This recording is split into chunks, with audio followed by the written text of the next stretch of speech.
En nuestra exposición de la palabra de Dios, llegamos hoy al segundo capítulo de Primera de Tesalonicenses.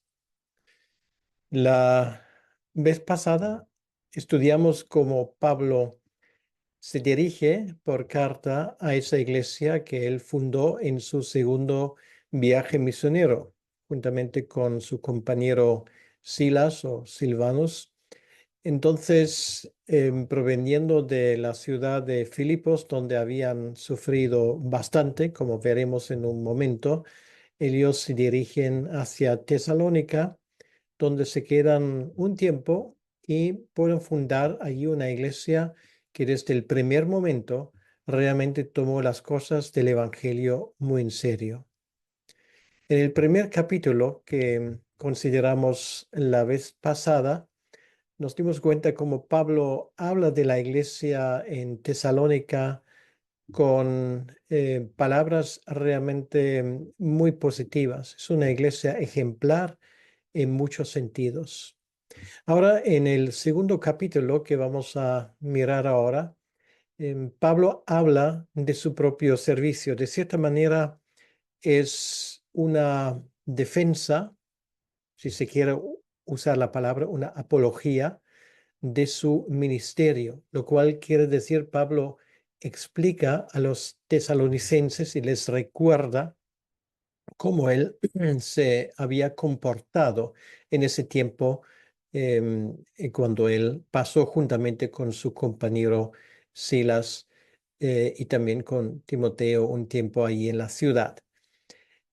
Pero más allá de esto, lo que vamos a mirar hoy es como un manual de comportamiento para cualquier persona que está en el ministerio de Jesucristo. Por lo tanto, vamos a poder estudiar y aprender unos principios muy importantes para aplicar cuando intentamos desarrollar nuestro servicio para la honra y la gloria del Señor. Vamos a tomar esto en cuenta que Pablo defiende su propia actuación en contra de acusaciones que surgieron en Tesalónica que intentaban desprestigiar su servicio. Esto es algo que en el ministerio no es inusual. Donde hay luz, hay sombra, donde hay gente que agradece un ministerio fructífero. También hay gente que por alguna razón se resienten, intentan desprestigiar este ministerio.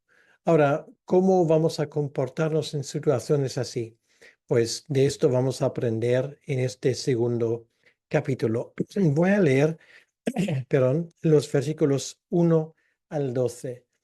Primera de Tesalonicenses, capítulo 2, versículo 1 al 12. Dice así la palabra de Dios, porque vosotros mismos sabéis, hermanos, que nuestra visita a vosotros no resultó vana, pues habiendo antes padecido y sido ultrajados en Filipos, como sabéis, tuvimos denuedo en nuestro Dios para anunciaros el Evangelio de Dios en medio de gran oposición. Porque nuestra exhortación no procedió de error, ni de impureza, ni fue por engaño, sino que según fuimos aprobados por Dios para que se nos confiase el Evangelio, así hablamos no como para agradar a los hombres, sino a Dios, que prueba nuestros corazones. ¿Sabéis? Perdón, porque nunca usamos de palabras lisonjeras. Como sabéis, ni encubrimos avaricia. Dios es testigo. Ni buscamos gloria de los hombres, ni de vosotros, ni de otros, aunque podíamos seros carga como apóstoles de Cristo. Antes fuimos tiernos entre vosotros, como la nodriza que cuida con ternura a sus propios hijos. Tan grande es nuestro afecto por vosotros que hubiéramos querido entregaros no solo el Evangelio de Dios, sino también nuestras propias vidas, porque habéis llegado a sernos muy queridos. porque os acordáis, hermanos, de nuestro trabajo y fatiga, como trabajando de noche y de día, para no ser gravosos a ninguno de vosotros, os predicamos el Evangelio de Dios. Vosotros sois testigos, y Dios también, de cuán santa, justa y irreprensible nos comportamos con vosotros los creyentes. Así como también sabéis de qué modo, como el Padre a sus hijos, exhortábamos y consolábamos a cada uno de vosotros, y os encargábamos que anduvieseis como es digno de Dios, que os llamó a su reino y gloria. Hasta aquí la lectura de la palabra de Dios, primera de Tesalonicenses, capítulo 2, versículos 1 al 12, y vamos a tomarnos un tiempo de oración. Señor nuestro Dios, queremos darte las gracias en este día por este privilegio que tenemos de nuevo de estudiar tu palabra. Señor, es una tarea noble y te agradecemos por el hecho de que tenemos una Biblia donde podemos ver registrado tu palabra, tu voluntad, lo que tú nos dejaste a nosotros. Señor, ayúdanos a hacer buen uso de esa palabra. Ayúdanos a crecer y a avanzar en el conocimiento y también en la práctica de lo que tu palabra nos manda. Te lo pedimos en tu nombre, Señor, para tu honra y tu gloria. Amén. Primera de Tesalonicenses como una carta realmente muy personal del apóstol Pablo a los tesalonicenses. En esa primera parte, bueno, realmente el pasaje que hoy vamos a considerar se divide en 4 partes y es muy fácil porque cada parte empieza con un porqué. Lo tenemos en el versículo 1, en el versículo 3, en el versículo 5 y en el versículo 9. Y es muy fácil entender lo que el apóstol en cada uno de estos pasajes quiere decir. Vamos con este primer pasaje, capítulo 2, versículo 1 y versículo 2, donde Pablo habla de las circunstancias de su ministerio. Y hablando de las circunstancias de su ministerio, él apela a la memoria de la gente en Tesalónica. Aquí dice, porque vosotros mismos sabéis, quiere decir que ellos han sido testigos presenciales de las cosas que pasaron en su momento, cuando irrumpió por los apóstoles el Evangelio en su ciudad. Realmente, al final, a pesar de mucha oposición de parte de los judíos, al final allí se estableció una iglesia. Y los tesalonicenses eran conscientes de ello. Esa carta Pablo la escribe pocos meses después de su partida. Tenía que salir de Tesalónica precipitadamente para llegar a Berea, donde él quedó, también fundó una iglesia y luego prosiguió su camino hacia Atenas para acabar finalmente en Corintos, donde él esperaba ser reunido con sus compañeros de trabajo y de ministerio Silas y Timoteo. Entonces, realmente habían pasado pocos meses desde que Pablo había salido de Tesalónica y aún así habían llegado a sus oídos noticias desagradables porque habían surgido gente en medio de la iglesia que intentaban echar por tierra todo lo que Pablo había hecho. Por eso él dice, vosotros mismos sabéis, hermanos, que nuestra visita a vosotros no resultó vana. No resultó vana quiere decir no fue en vano. Los efectos son duraderos. Sigue habiendo una iglesia en Tesalónica y esa iglesia figuraría entre las iglesias más prominentes. De cierta manera representaban a los creyentes de la provincia de Macedonia, así se llamaba la zona, una provincia de donde Pablo recogió una ofrenda importante, por ejemplo, para la iglesia en Jerusalén. Gente que no solamente hablaba del Evangelio, sino también de una forma muy práctica se sintió responsable de los demás creyentes. Había fruto de esta visita y Pablo repasa allí, hablando de esas circunstancias, em, los acontecimientos. Ellos habían venido de Filipos. Nos acordamos lo que pasó en Filipos, es la historia que tenemos en Hechos capítulo 16, en los versículos 19 al 24. Solamente quiero mencionar que estando allí, encontrándose con esas mujeres que se reunían para adorar al Señor, el Señor dio gracia para que pudiese llevar a Lidia a conocer al Señor. Entonces, si echamos un vistazo a estos acontecimientos, nos damos cuenta de que procediendo de Filipos, donde realmente habían pasado muchos problemas y mucha oposición, pues Pablo realmente tiene allí la puerta abierta, también en Tesalónica.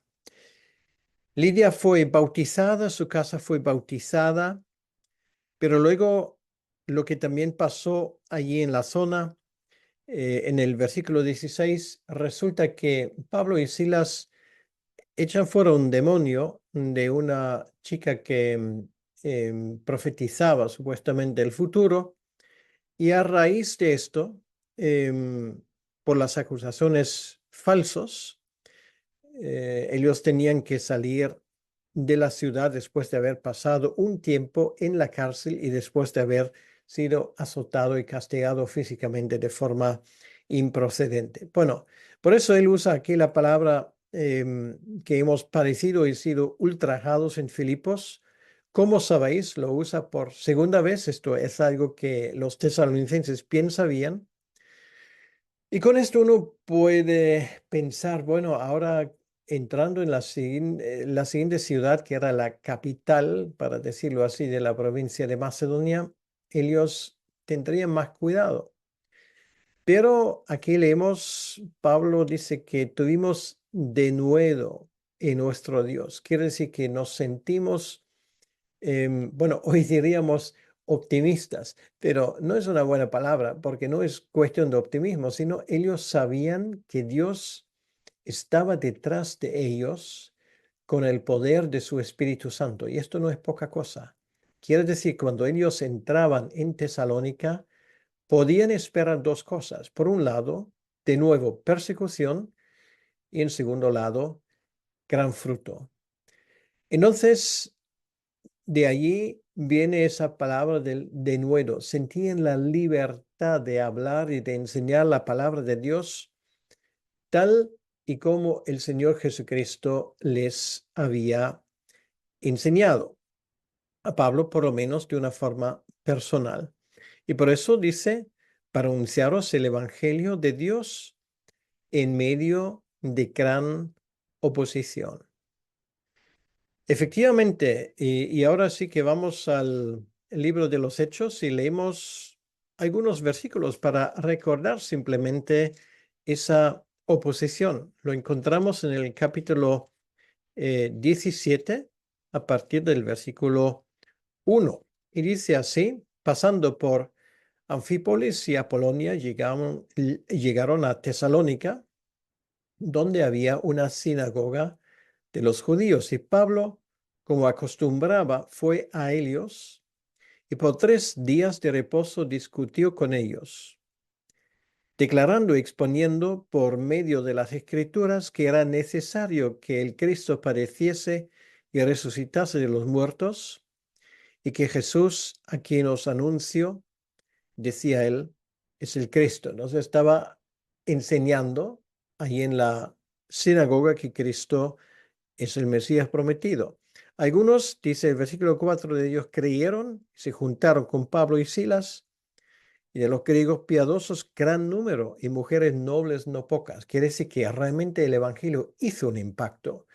Sí, algunos de los judíos, pero una gran muchedumbre de la ciudad y además gente noble. Dice el versículo 5, entonces los judíos que no creían teniendo celos tomaron consigo algunos ociosos, hombres malos, y juntando una turba, alborotaron la ciudad, asaltando la casa de Jasón, es la casa donde ellos estaban hospedados, procuraban sacarlos al pueblo. Entonces, bueno, finalmente, no voy a leer todo el pasaje. Finalmente, también de esa ciudad, Pablo y Silas tienen que salir. Por eso, en medio de gran oposición, esto eran las circunstancias. Como se suele decir en español, habían salido de Málaga para meterse en Malagón. Si la cosa en Tesalónica ya era complicada y difícil, la cosa en Tesalónica, si en Filipos hubiese sido difícil, en Tesalónica la situación era más peligrosa aún.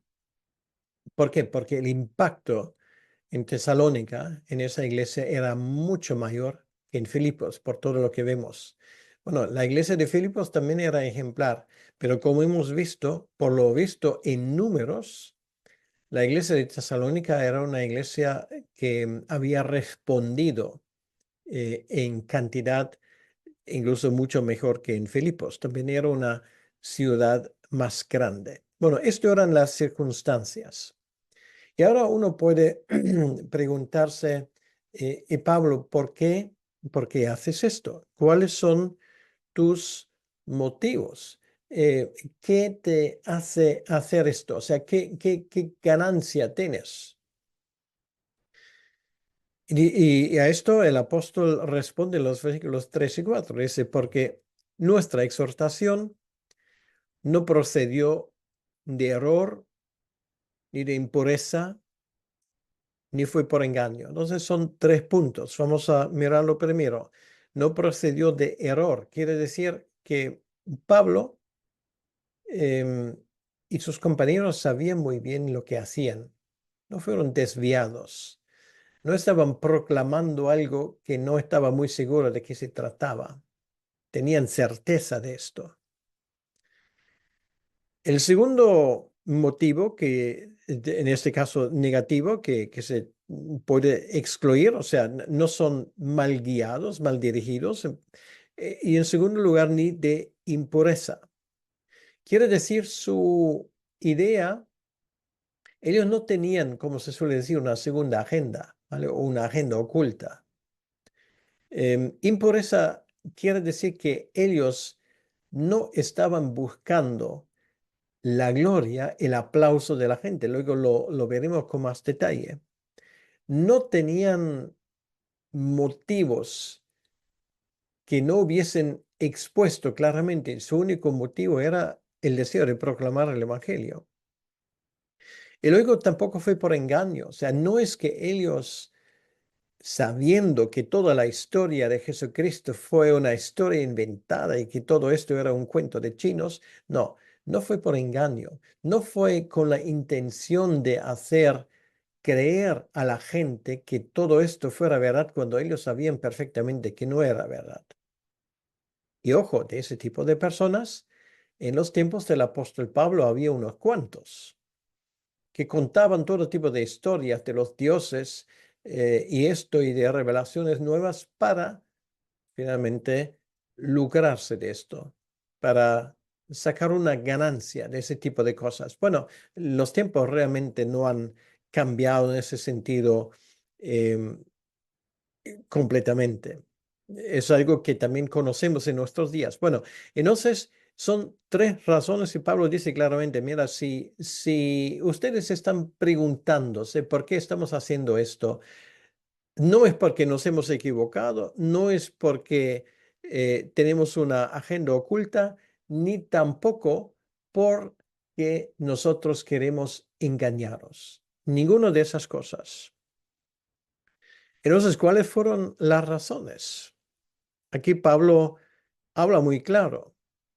Dice el versículo 4, sino que según fuimos aprobados por Dios. Aquí lo que vamos a ver es una cadena. Fuimos aprobados por Dios, lo cual quiere decir que el que toma la iniciativa es Dios.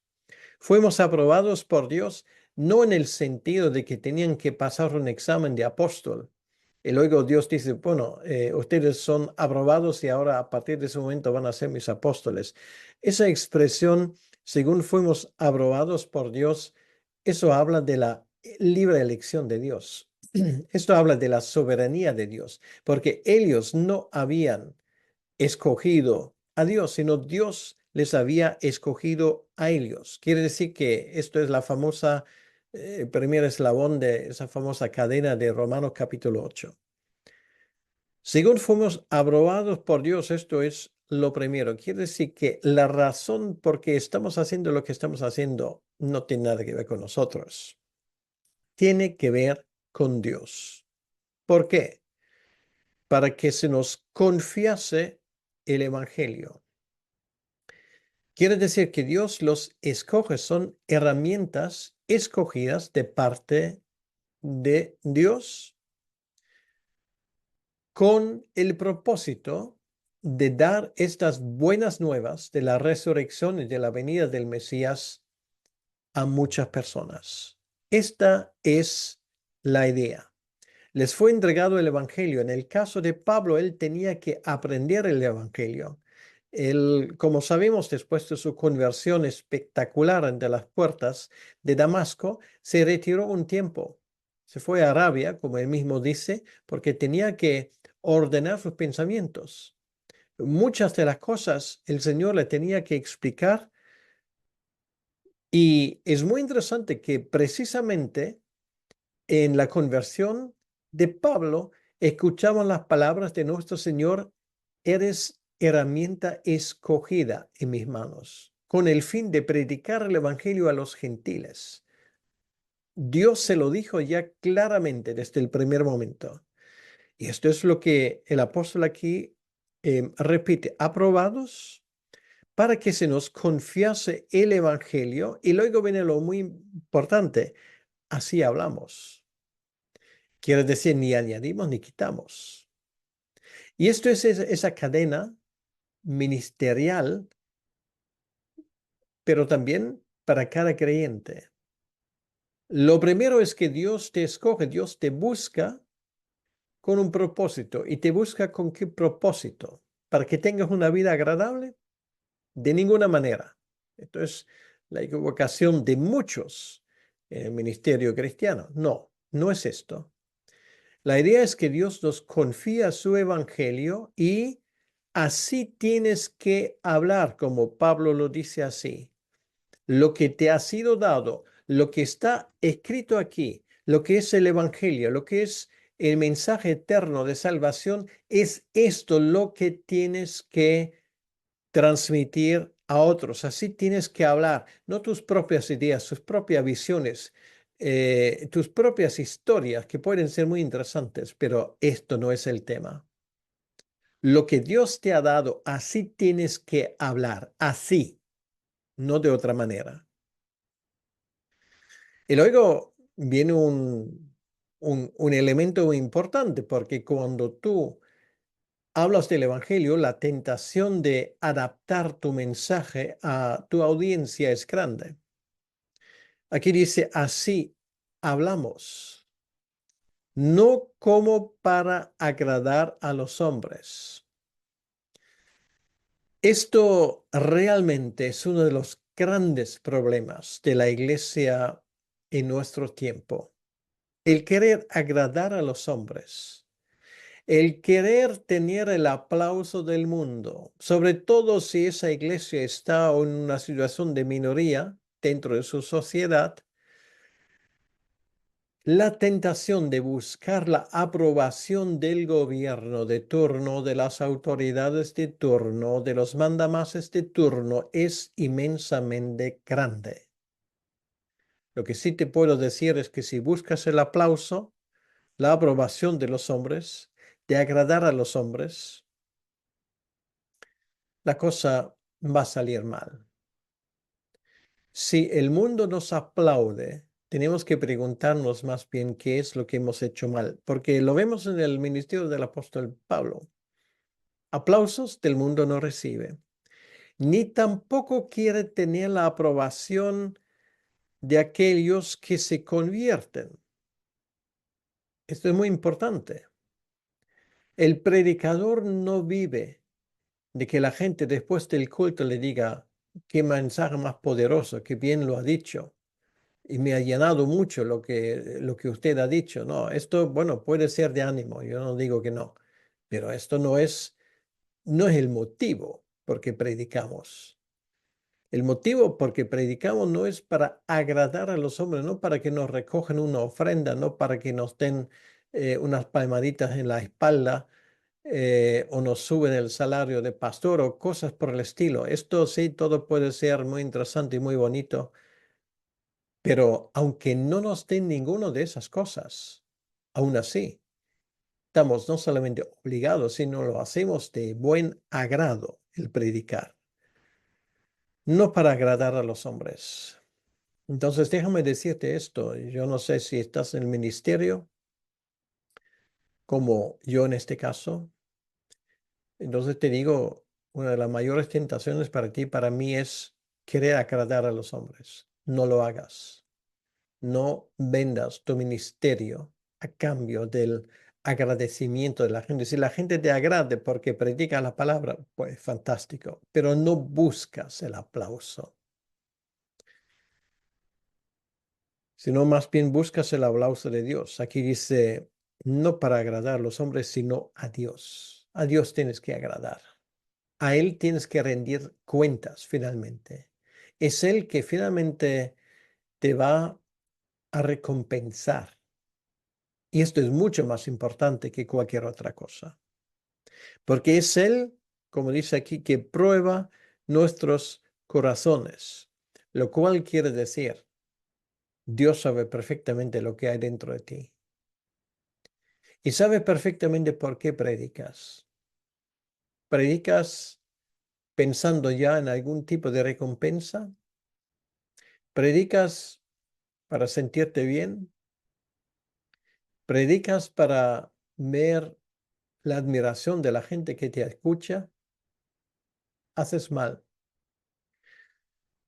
Tienes que predicar para que Dios finalmente te dé su aprobación. Eso es lo único. Tu ministerio, y por cierto, también estoy hablando para los creyentes normales y corrientes, entre comillas, tu ministerio solamente tiene un referente y ese referente es Dios, no los hombres. Ningún consistorio eclesial, ningún consejo de ancianos, ningún grupo que luego evalúa lo que tú estás haciendo, porque se pueden equivocar.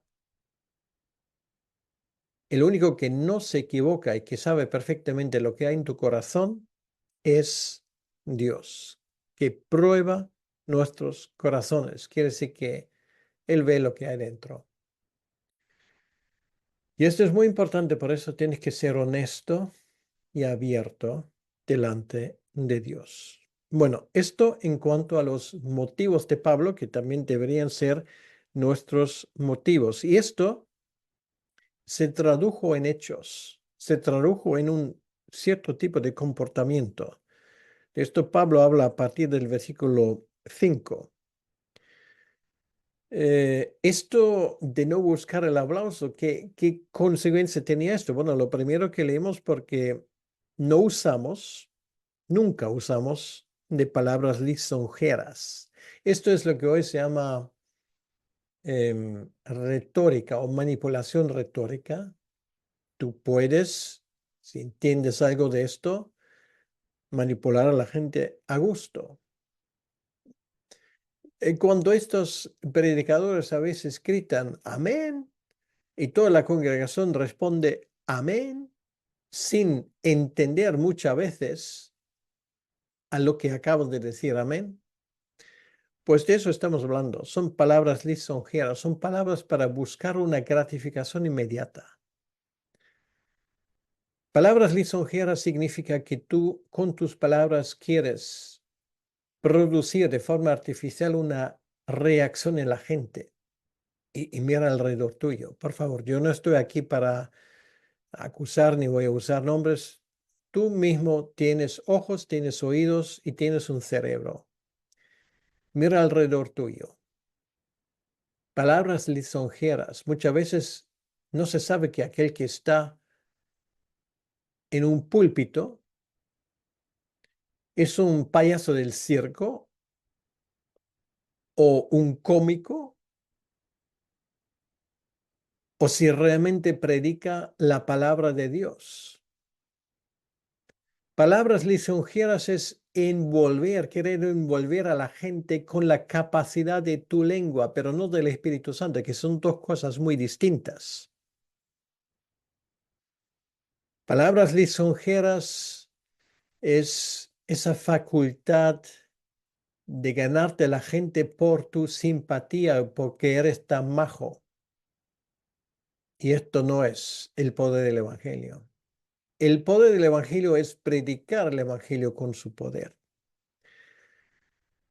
Como sabéis, aquí lo dice nuevo. Pablo dice, no les estoy contando ninguna cosa que ustedes no supiesen. Lo sabéis. Ni encubrimos avaricia, lo cual quiere decir, bueno, esto es el problema de aquellos que viven de las ofrendas voluntarias de los demás, que hay una forma de encubrir avaricia, que realmente lo único en lo que estás pensando, y bueno, te estoy hablando muy directamente, puede ser la ofrenda que al final te la van a dar. Si esto es tu móvil encubierto, ¿vale? Porque aquí estamos usando esa palabra, mi sugerencia es que te arrepientes, porque esto no puede ser el motivo. Ni encubrimos avaricia. Esto tiene muchas aplicaciones, sobre todo si una persona ha vivido durante casi 40 años, como se suele decir por fe. Esto quiere decir que yo lo he visto mucho, infelizmente. He visto demasiado. Y esa forma de manipular a la gente para que suelte la pela, como se suele decir en español, es una de las maldiciones que tenemos en nuestro tiempo. No encubras avaricia. Cuando tú prediques y no pienses en las consecuencias, ni en si luego te aplauden o te van a lanzar piedras. Esto no es tu problema. Y aquí dice Dios es testigo, Dios sabe que esto no fue nuestra intención, dice Pablo aquí. Todavía no ha terminado. Ni buscamos gloria de los hombres. Esto es otro tema,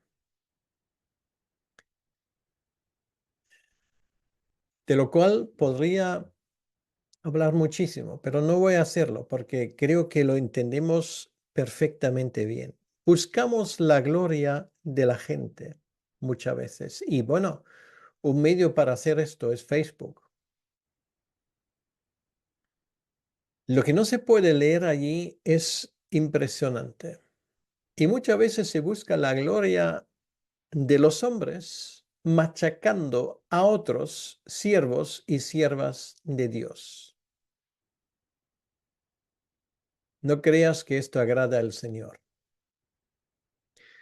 Buscar gloria de los hombres es un mal endémico en el mundo evangélico. Huye de esto, y te lo repito, huye de esto. Pablo pone un ejemplo muy concreto, ni de vosotros buscamos la gloria, o sea, quiere decir de los creyentes, ni de los que no son creyentes, ni de otros, aunque podíamos seros carga como apóstoles de Cristo. Esto quiere decir que el apóstol Pablo, al traer el evangelio allí, tenía el perfecto derecho de esperar que esa gente le apoye económicamente. Y aunque él nunca rechazaba una ofrenda, pero esto no era su motivo principal, ni muchísimo menos, porque muchas veces en vez de una ofrenda le regalaron unos cuantos tiros de piedra. Y no querían ser carga como apóstoles de Cristo, eran como mínimo 3 personas el equipo. Y lo que hizo Pablo en ese tiempo, él vivía de sus propios medios, o bien viviendo de sus ahorros, o bien trabajando con sus propias manos. Era hacedor de tienda, como sabemos. Entonces, esto no era un móvil para el apóstol Pablo. Si él hubiese querido seguir viviendo una vida agradable, podría haber seguido viviendo como fariseo. Los judíos se lo hubiesen rifado, porque era un hombre muy prometedor en ese sentido.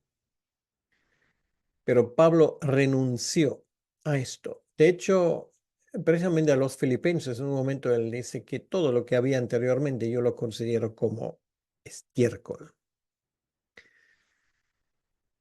Entonces, él no quiere que la gente le mime, sino es todo lo contrario. Él quería mimar a la gente. Y ahí él usa una imagen muy, muy interesante. Dice, versículo 7, antes fuimos tiernos entre vosotros como la nodriza que cuida con ternura a sus propios hijos.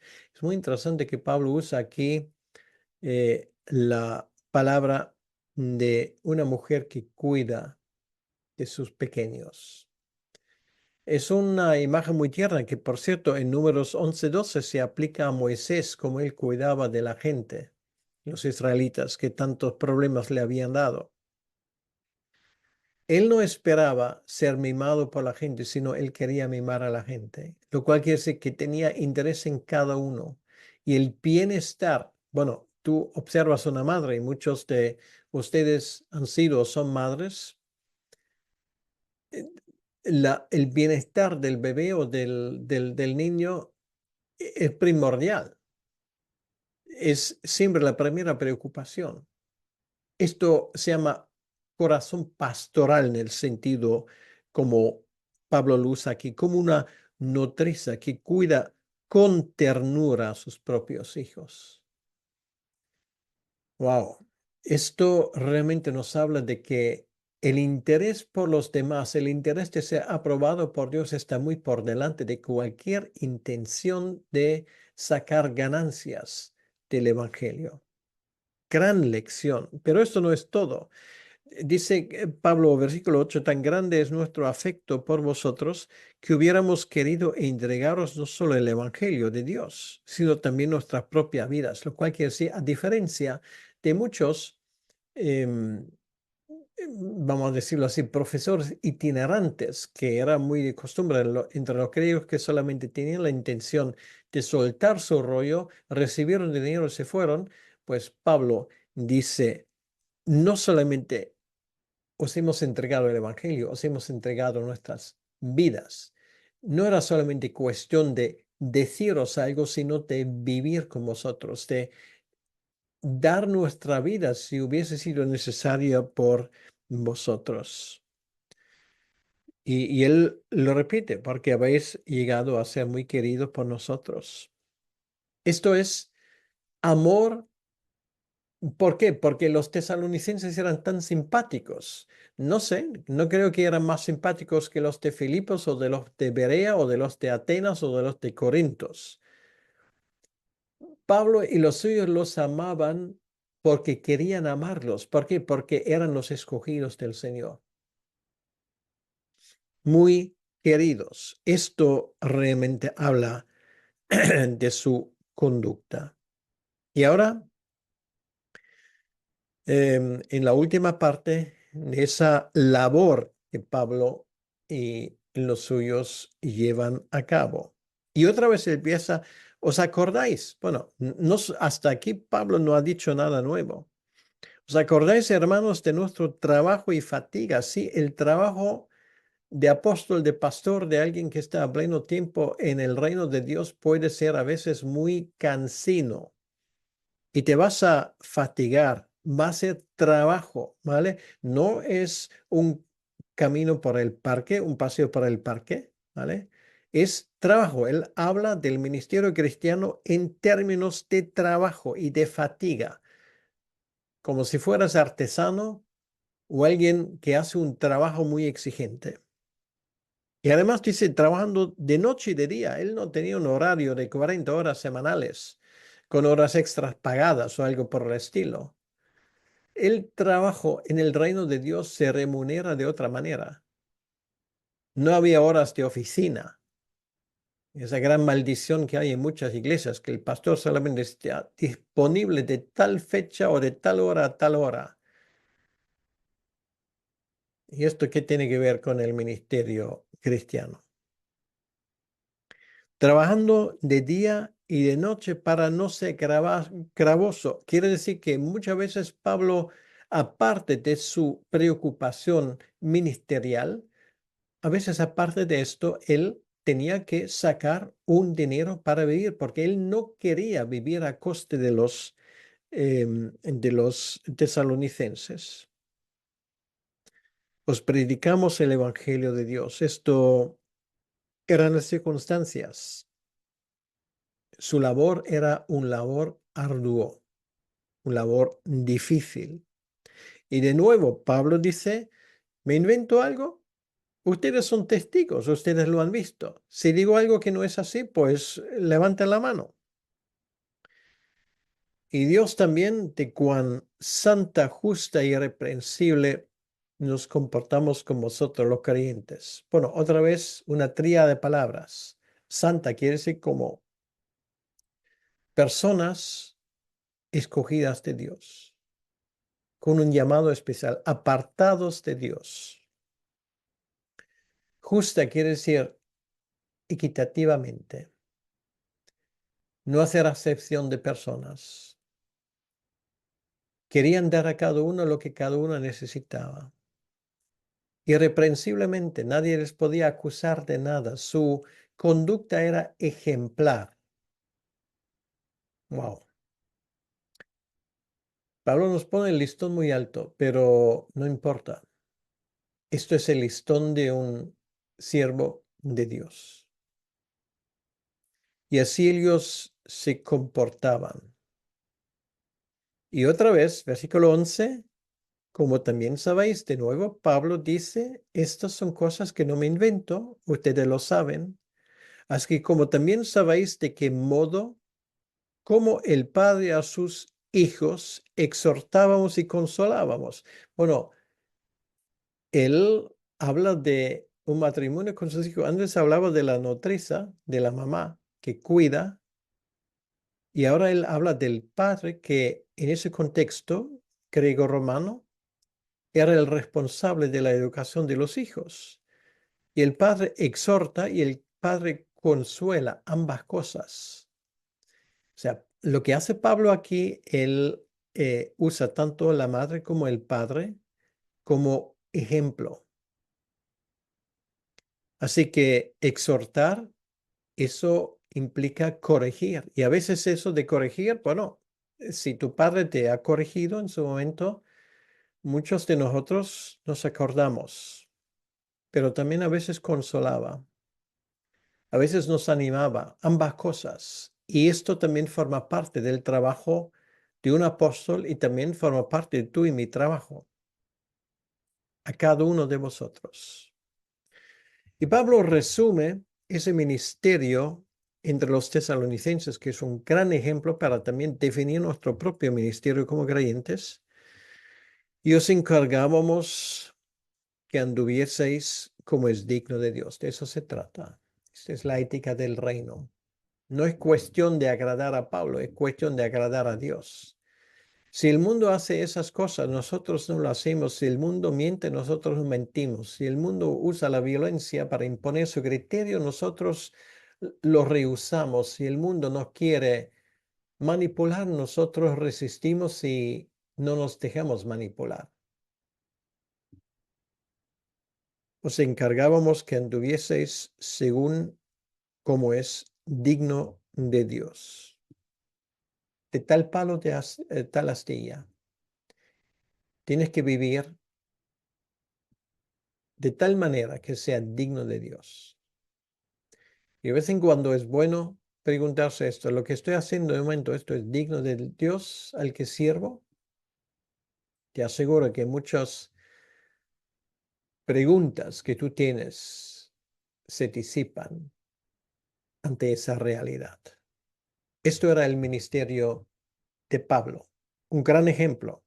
Un- no un capítulo entero, pero parte de un capítulo con consecuencias profundas para ti y para mí, y sobre todo viendo el estado del evangelicalismo hoy en día.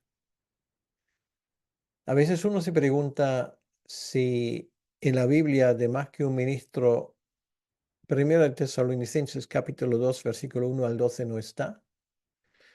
Si está, ¿por qué razón no se obedece? Pues tú sí que vas a obedecer. Esto es mi oración y le pido al Señor que así sea. Vamos a orar. Señor, gracias te damos por este tiempo y te pedimos, Señor, que tú nos ayudes a poner en práctica lo que hemos aprendido de Pablo en este pasaje. Gracias por tu presencia entre nosotros y te pedimos, Señor, que nuestro ministerio, nuestra forma de vivir, de llevar a cabo nuestra vida cristiana sea ejemplar en todos los sentidos. Te lo pedimos, Señor, para tu honra y para la gloria. Amén. Que Dios te bendiga.